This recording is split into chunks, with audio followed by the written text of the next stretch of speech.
The war in Ukraine continues with full intensity. August 23, 2026. Magyar's birds operators finding Russian soldiers in the Donetsk region. And in each clip, the same attempt plays out. Automatic weapons raised, rounds fired at the incoming drone. None of them connect. The speed, the size, the constant adjustment in flight path. Hitting an FPV drone with a rifle or machine gun at close range is one of the hardest shots on this front. The drone doesn't slow down for any of it. The last thing each of them sees is what's been flying toward them the whole time. A young civilian on a bicycle near Kramatorsk, struck by a Russian ambush drone. This is what Russia's drone campaign looks like when the target isn't a soldier. The same technology deployed against the same roads, waiting for anyone who passes. An elderly soldier sheltering under trees, convinced the canopy was enough. The drone threads through anyway and finds him exactly where he was waiting. 100 kilometers per hour, closing from behind. The driver never sees it. The drone reaches him before the vehicle slows down. Russia keeps sending soldiers forward. Fresh troops, same routes, same terrain, same result.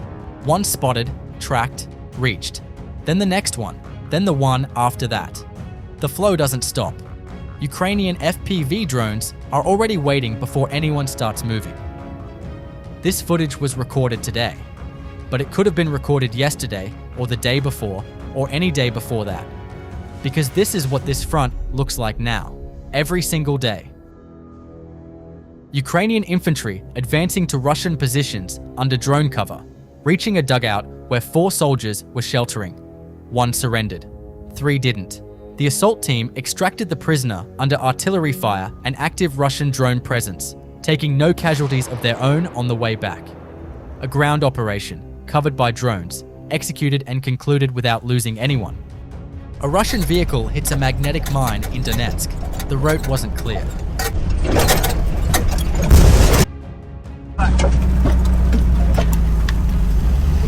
The crew survives with minor injuries, one of the luckier moments on this front.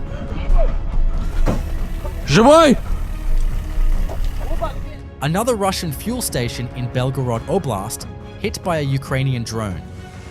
The campaign against Russia's fuel supply running at every level, from refineries to roadside stations.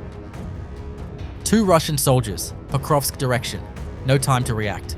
First drone reaches one. Minutes later, a second drone finds the other. Same area, same result. Thermal suits don't hide the signature. Sleeping under trees doesn't go unnoticed. Motorcycles are among the easiest intercepts on this front. Unarmored vehicles are traps moving on their own. Ambush drones sit on the ground before anyone starts moving. There is no safe way to move in this sector. Every method Russia has tried to use has a drone that specifically counters it. What would actually work against this kind of coverage? Belgorod Oblast. 3 Russian vehicles. Crews scrambling when the drone arrives. They open fire. Several shots at the incoming drone. None connect. The panic that sets in when something closes in faster than you can respond. Lyman direction. Signum unit working through Russian logistics in a single sweep. A vehicle carrying personnel stopped, a Bukhanka van intercepted, a ground robotic complex taken out, quad bikes, motorcycles, transport vehicles, and generators hit across the same operation. Every generator gone means a position running on backup power that won't last. Every vehicle stopped means soldiers and supplies that don't reach where they were going. Strip out the transport and strip out the power, and what's left can barely function. A Ukrainian FPV hits nearby. The shaped charge jet travels 10 meters and damages the Russian motorcycle anyway. The blast reaches further than they expected.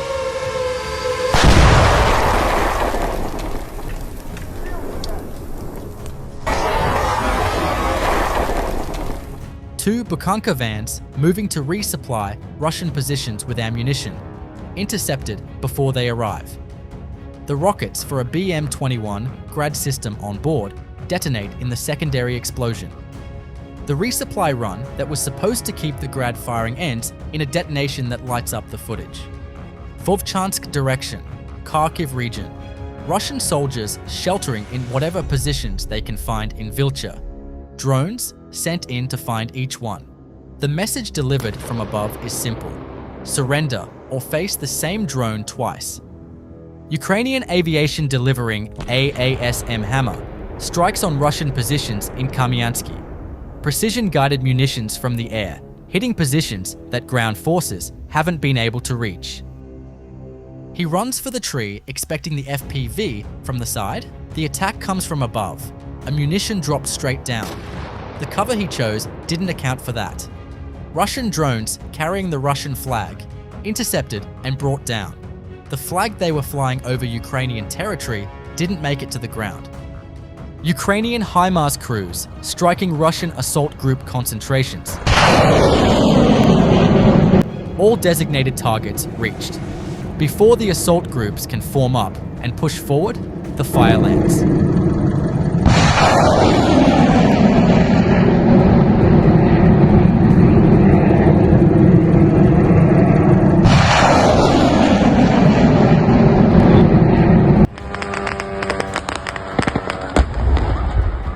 Two consecutive nights, 3 Ozon warehouses hit across Russia.